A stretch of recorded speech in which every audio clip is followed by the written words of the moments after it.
My name is Evangelina Vale, 30 years old. The first time I realized I was invisible in my own family, it wasn't during an argument or a betrayal.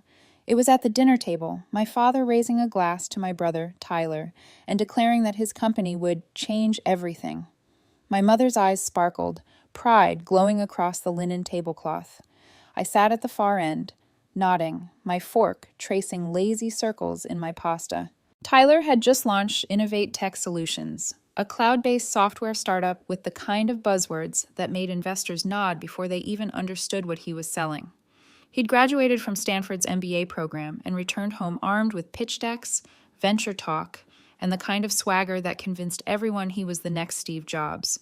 My parents didn't just believe in him, they worshipped him. Our son, the entrepreneur, my father would say every time Tyler spoke. A CEO at 31. Generational wealth, that's what this is. I'd smile and keep quiet. On paper, my life looked safe, small. A data analyst at a mid-sized firm. A modest apartment with beige walls. A 10-year-old Honda that still smelled faintly of coffee from grad school commutes. My parents saw stability and labeled it mediocrity. What they never asked about were the screens that glowed in my apartment long after midnight, the graphs and candlesticks that moved like language to me, or the quiet thrill of reading a market before it revealed itself. While Tyler was raising capital with charisma, I was building mine with precision. I'd started trading in college, carefully, methodically. I studied patterns, taught myself to code small trading bots, and treated every loss like tuition. I turned a graduation gift of $5,000 into $50,000 by 23. By 25, I had $400,000. By 27, my portfolio was worth over $2 million. But I'd learned early that my wins only made people uncomfortable. When I mentioned an investment success, Dad would call it beginner's luck. Tyler would pat my head, and say, "That's cute, Evangelina." So I stopped talking. I let their version of me live on, the dependable, unremarkable sister. When Tyler began raising funds for his startup, I studied the company like any other investment opportunity. His software was practical, not revolutionary, but well-built and positioned to capture a healthy niche if managed right. The fundamentals were strong. I saw what others didn't, discipline hiding beneath ego. So I built a wall between myself and the family narrative. I created a shell corporation, Cascade Ventures LC, through my investment advisor, Patricia Morgan, at Silver Lake Capital. It was entirely legal, discreet, and clean. Cascade offered $40 million for 28% equity, enough to fuel the company for 3 full years. Tyler celebrated like he'd landed Silicon Valley royalty. He never asked who was behind the curtain. For 3 years, I watched from behind the name Cascade Ventures. I attended board meetings as Patricia's silent partner, my camera off, my presence labeled representative. I approved budgets, studied forecasts, and quietly corrected strategy through Patricia's voice. Innovate Tech grew, not explosively, but steadily. From 0 to 18 million in annual revenue with a loyal client base and solid retention. Tyler's ego, however, outpaced every metric. At family dinners, Innovate Tech became the headline, and I was a footnote. "We just signed Microsoft," he'd boast, omitting that it was a pilot worth $50,000. "Forbes mentioned us," he'd add, leaving out that it was a one-sentence blurb in a list of 50. Still, my parents drank it up. Sometimes when Tyler talked, I'd glance at my father. He'd be smiling that proud, faraway smile, as if seeing his own dreams reborn in his son. And my mother, she'd beam at Tyler like his success erased every small disappointment life had given her. I wasn't jealous, but I was aware. It came to a boil on my mother's birthday, November 15th. We were at an upscale steakhouse, the kind with red velvet chairs and waiters who remember your name. Tyler arrived in a new Tesla, the metallic paint reflecting the candlelight. He wore a Breitling watch, his suit cut like he'd stepped off a magazine spread. "The company's doing incredibly well," he announced before appetizers arrived. "We're preparing for our Series B, valuing at $200 million. My father whistled. My mother clasped her hands. "Oh, Tyler, that's extraordinary." I cut my steak and said nothing. Because it wasn't true. The numbers didn't support that valuation. Our burn rate was too high. Growth was steady, not explosive. Tyler was performing for his audience. He turned to me. "You're quiet, Evangelina. Not impressed by your big brother's success?" "It's impressive," I said evenly. "She doesn't really understand the tech world," Mom added, with that apologetic tone that felt like a knife wrapped in silk. "I follow the market pretty closely," I replied. Tyler smirked. "Oh, right, your little stock hobby. How's that going? Made your first million yet?" The table laughed politely. I smiled, the same way I always had. Small, controlled, safe. "I do okay," I said. Dad chuckled. "Evangelina works hard. Data analysis is a solid career." "Solid," Tyler repeated, as if the word bored him. "Nothing wrong with stability. Not everyone's cut out for the startup world. Takes vision, risk tolerance, guts. You've always liked things predictable." He said it kindly enough to sound brotherly. That's what made it worse. "Actually," I started, but he kept going. "Remember when you wanted to invest in Innovate Tech? What was it, $5,000? Maybe 10? He grinned. "We appreciate the thought, but we're not set up for personal investments. We work with institutional VCs, people who understand term sheets, equity structures, board governance." My mother nodded. "He's right, honey. It's complicated." "I understand term sheets," I said softly. Tyler leaned back, smiling. "There's a difference between buying Apple stock on your lunch break and structuring a multi-million-dollar venture deal. No offense." "None taken," I lied. He reached across the table, squeezing my hand in mock affection. "You're my sister. You like safe things. That's fine. Just don't confuse that with what we do at Innovate Tech. Different game entirely." My father raised his glass. "To Tyler and Innovate Tech, may the Series B be everything you dream of." Glasses clinked. Laughter filled the air. But I wasn't listening. I was watching Tyler's reflection in the restaurant's mirrored wall, and for the first time, I didn't see my brother. I saw a liability. When I got home, I didn't pour wine or cry. I opened my laptop. The Cascade Ventures folder waited for me. Everything labeled, every clause bookmarked. I reread the shareholder agreement, the liquidation rights, the funding terms. I dialed Patricia. "Evangelina," she answered, her voice crisp. "Everything all right?" "Schedule a call with Tyler," I said. "Board business." "What's the agenda?" I stared at the screen, at the numbers that had built his empire. "Investment review," I said. "I'm considering liquidating our position." Silence. "Evangelina," Patricia said carefully, "you're the majority stakeholder. If Cascade pulls out, Innovate Tech has less than 4 months of runway." "I know. Are you sure you want to do this?" I thought of every dinner, every smirk, every time he'd told me I didn't understand. "I'm not sure yet," I admitted, "but it's time he learns who he's really working for." On the screen, my reflection flickered over the digital charts. Calm, unreadable, invisible. Not for much longer. Tyler always thought board meetings were just formalities. Polished presentations, optimistic slides, the occasional token question from investors who didn't actually understand the product. He didn't know this one would be different. When Patricia opened the quarterly call, her tone was as even as ever. "Good morning, Mr. Vale. Thank you for joining us." Tyler adjusted his cufflinks, all confidence and charm. "Of course. Always happy to update our investors. Q3's been solid. Revenue's up 12% year over year. We're on track for Series B discussions next quarter." Patricia's reply was smooth. "Your financial performance is acceptable." That single word, acceptable, made Tyler blink. "But Cascade Ventures is conducting a portfolio review," she continued. "We've identified concerns regarding Innovate Tech's trajectory and leadership judgment." His easy smile faltered. "Concerns?" "Specifically," Patricia said, consulting her notes, "the burn rate, the $200 million valuation target, and several capital allocation decisions." "Capital allocation?" He laughed lightly. "Everything's been transparent. Every expenditure documented." "The Tesla," Patricia said, her tone flat, "the executive compensation increase, the conference sponsorships, the premium downtown office lease. These are not efficient uses of venture capital during a growth phase." Tyler leaned forward. "Those are standard startup CEO expenses. Not every founder is funded by Cascade Ventures," Patricia interrupted, steel cutting through politeness. The silence stretched. He could feel the eyes of the other board members in the video grid, watching him flounder. "I take this very seriously," he said quickly. "We're scaling aggressively. It's part of the strategy." "Your projections suggest aggressive spending," Patricia said, "not disciplined growth. Cascade expects fiscal stewardship." Tyler's voice thinned. "What exactly are you saying?" Patricia didn't blink. We're evaluating whether Cascade wishes to maintain its investment position. The words hit like a stone through glass. Maintain, Tyler repeated, the air leaving his chest. You mean you're considering pulling out?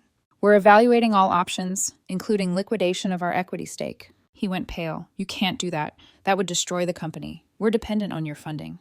We're aware of the implications, Mr. Vale. He could hear the blood rushing in his ears. His phone began to buzz on the desk. He glanced down. Pacific Trust Bank. Sorry, he muttered. I need to take this. Please do, Patricia said. He hit speaker. This is Tyler Vale. Mr. Vale, this is David Reynolds from Pacific Trust Bank. We've been notified of potential changes in your company's capital structure. We need to discuss your credit terms immediately. Changes? Tyler said, his voice tightening. What changes? Our covenants require notification of any material changes in investor composition. We've received information suggesting your primary investor may be withdrawing. Is that accurate? Tyler's throat closed. We're just having discussions. Mr. Vale, if Cascade Ventures withdraws, your credit line will be callable within 30 days. That's $8 million payable immediately. He swallowed hard. That won't be necessary. We're resolving the situation. I suggest you do so quickly, the banker said, and hung up. Tyler looked back at the video grid. Patricia's face was unreadable. This is a misunderstanding, he said, forcing a shaky laugh. We can fix this. Whatever you need, we'll address it. Patricia nodded once. Then you'll understand the need for assurance that leadership takes our investment seriously. His second phone rang. He didn't recognize the number, but answered anyway. Tyler, it's Brian. His CFO's voice cracked through the line. I'm getting calls from Microsoft and 2 other clients. They're asking if the company's stable. Someone told them Cascade's pulling out. Tyler froze. How did they even... Word travels fast, Brian snapped. Is it true? We're just in discussion, that's all. Tyler, if we lose Cascade, we're done. We have 4 months of runway, maybe less. We can't raise emergency capital. Everyone will know we're desperate. Tyler pinched the bridge of his nose. I know that. I'm handling it. Then handle it now. The line went dead. He looked back at the video call, his chest rising and falling. Patricia, we can work this out. What will it take to keep Cascade invested? There was a pause, a stillness too heavy to breathe through. Then a new voice entered the call. Calm, female, familiar. Hello, Tyler. He frowned. Who is this? It's Evangelina. He blinked. Evangelina? Why are you on this call? Because I'm Cascade Ventures, she said quietly. I own 28% of your company. I've owned it for 3 years. The room tilted. That's no. Cascade's a venture capital firm with institutional. Cascade is a shell corporation I created through my advisor, Evangelina said evenly. It's my money, $40 million of it. Tyler's jaw went slack. You don't have $40 million. I had $52 million when I invested, she said. I have 47 now. Your company accounts for about 7 million of that growth. He laughed, too loudly, too fast. This is insane. You work as a data analyst. You live in that shoebox apartment. You drive a Honda. Yes, she said, because I prefer investing over posturing. He shook his head. You can't. I've been attending every board meeting under Patricia's representation, she said. Every report, every budget approval, every hiring plan. I've been there, Tyler. You just never noticed. Patricia nodded. Everything was done legally and transparently. Ms. Vale's ownership has always been properly documented. Tyler stared at the camera, color draining from his face. You've been my primary investor this entire time? Yes. He slumped into his chair, eyes darting back and forth as if trying to rebuild reality from scraps. While you explained venture capital to me at dinner, Evangelina said. While you told me I didn't understand sophisticated investing. While you called my money pocket change. His voice cracked. I didn't know. That doesn't make it better, she said. You treated me that way because you believed I couldn't possibly understand. You thought your vision made you untouchable. It didn't. My capital built this company, and your arrogance almost sank it. He covered his face with both hands. What do you want? Are you going to pull out and destroy everything? No, she said. Despite what you think, I don't make emotional decisions with $47 million. But things are going to change. He looked up slowly. First, she said, your spending gets audited. Every personal expense charged to the company will be reviewed. The Tesla, the watch, the vanity conferences, all off the books, immediately. He nodded, voice trembling. Done. Second, your salary drops from $280,000 to $180,000 until revenue hits $25 million. You want founder money? Hit founder metrics.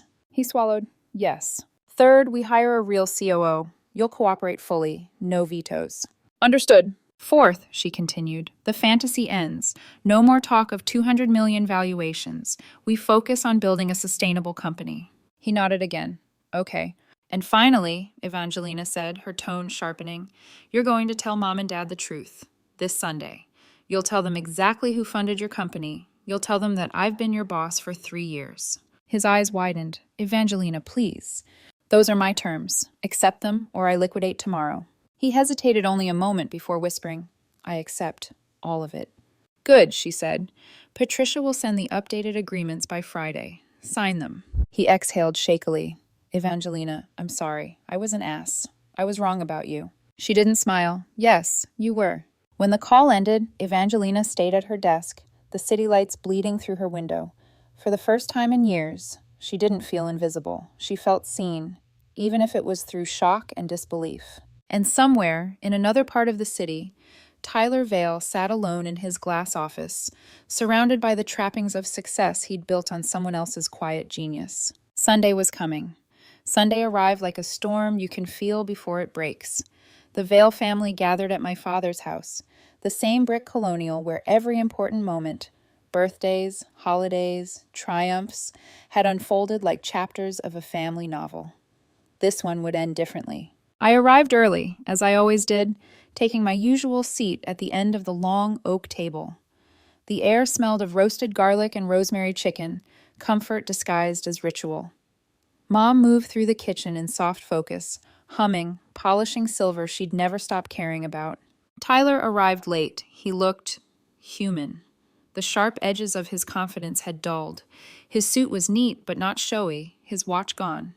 He greeted me with a nod, avoiding my eyes, and poured himself water instead of wine. Mom beamed. There's my genius boy. How's the Series B going? Are we celebrating tonight?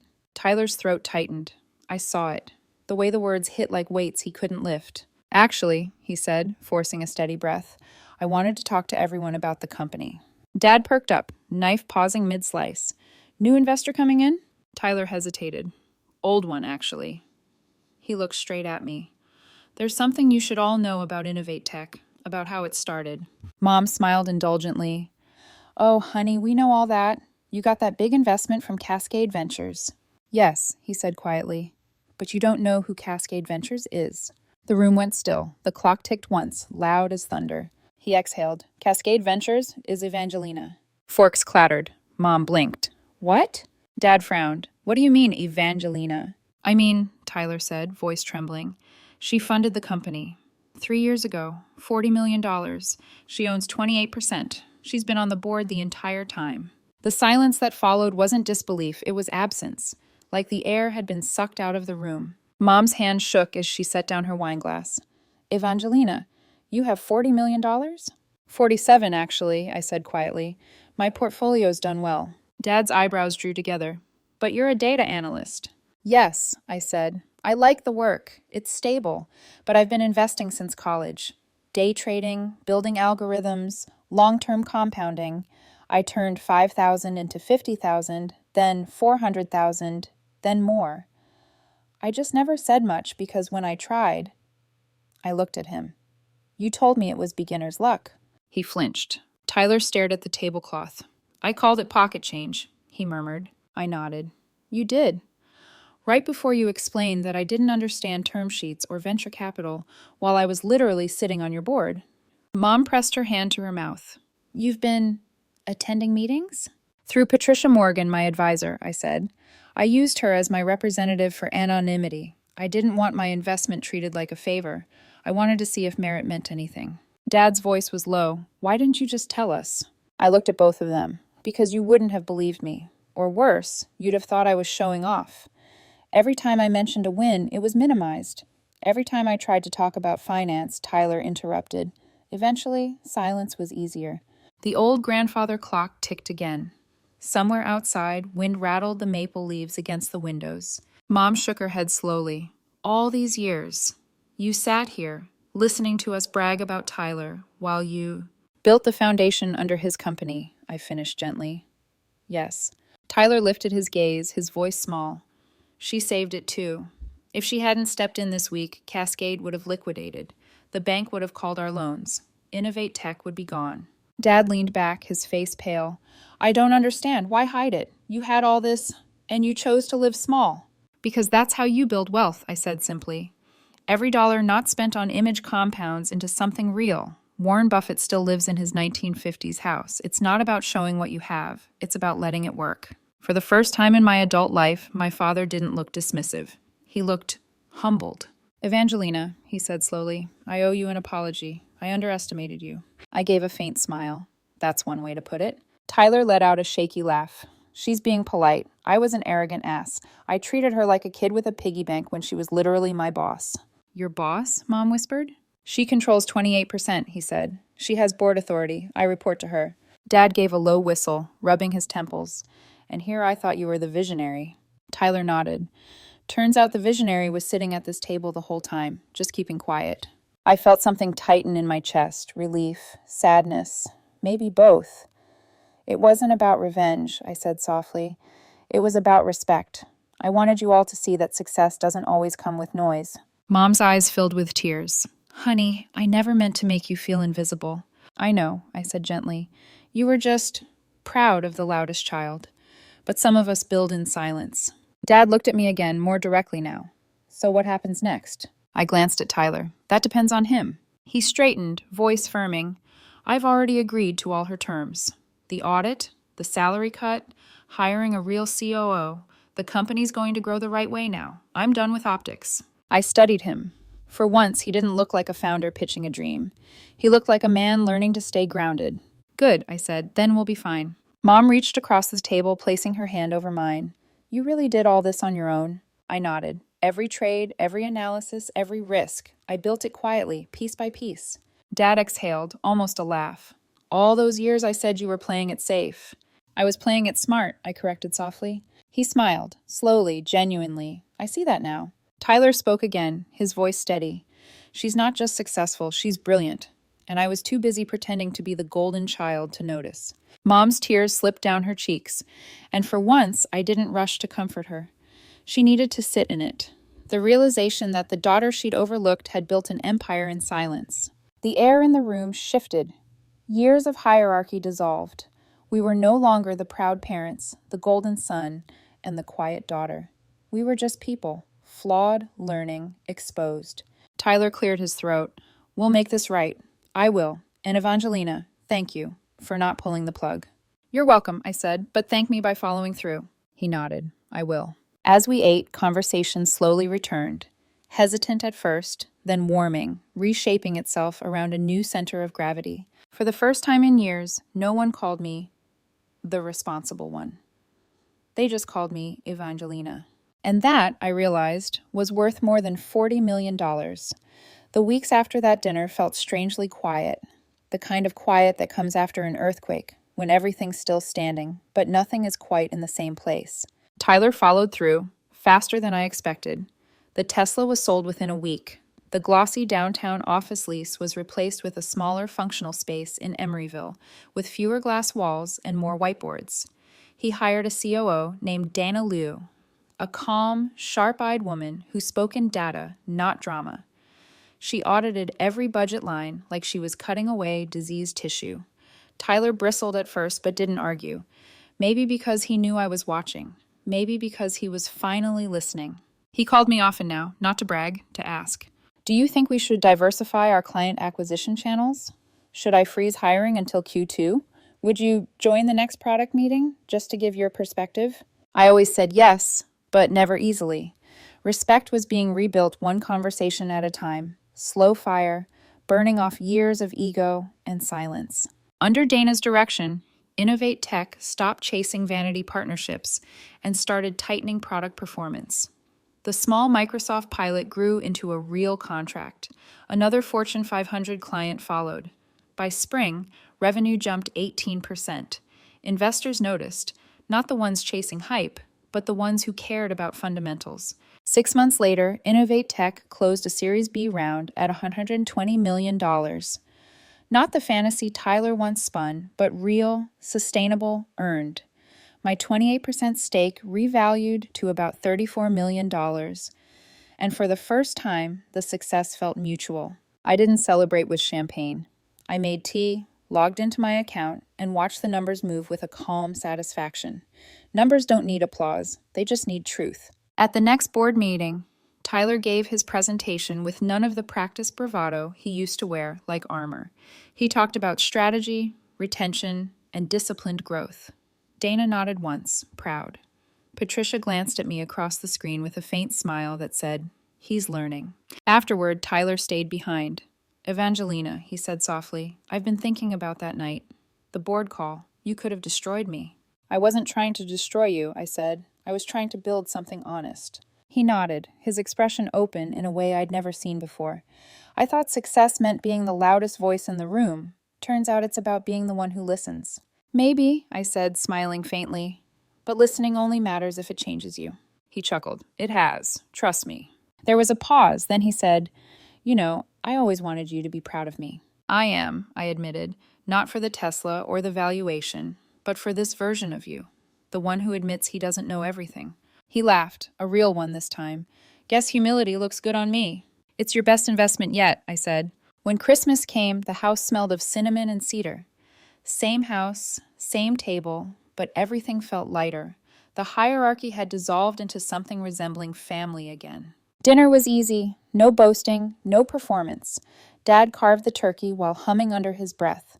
Mom told a story about losing her wedding ring in the garden and finding it weeks later, muddy but shining.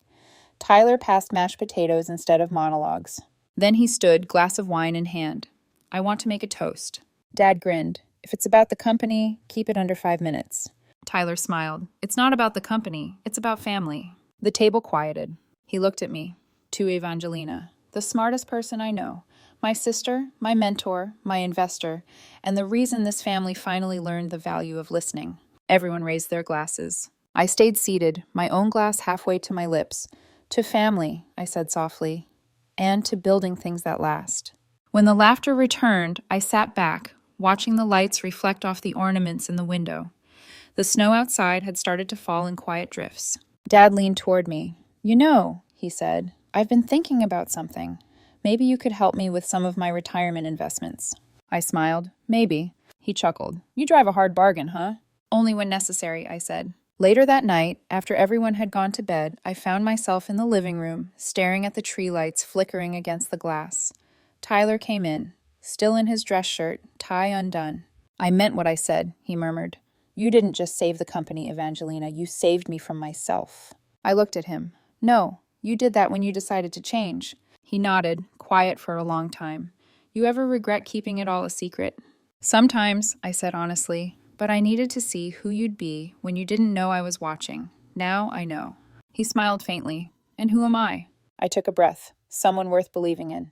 We stood there in silence, two people who had finally stopped mistaking pride for strength. In the weeks that followed, Innovate Tech became the kind of company I'd always hoped it would be. Steady, deliberate, built to endure. Tyler still led, but he did it differently now. He sent me reports before I asked. He shared credit publicly. He no longer mistook volume for vision. One night, while reviewing the year-end statements, I came across an email from him. Subject, thank you. Body, for seeing what I couldn't. I smiled, closed my laptop, and turned off the lights. The next morning, the markets opened steady. The world moved on. But somewhere beneath the surface, something had shifted for good. I wasn't the quiet sister anymore. I was Evangelina Vale, the woman who built in silence, invested in truth, and taught her family that not every fortune needs to be loud to be real.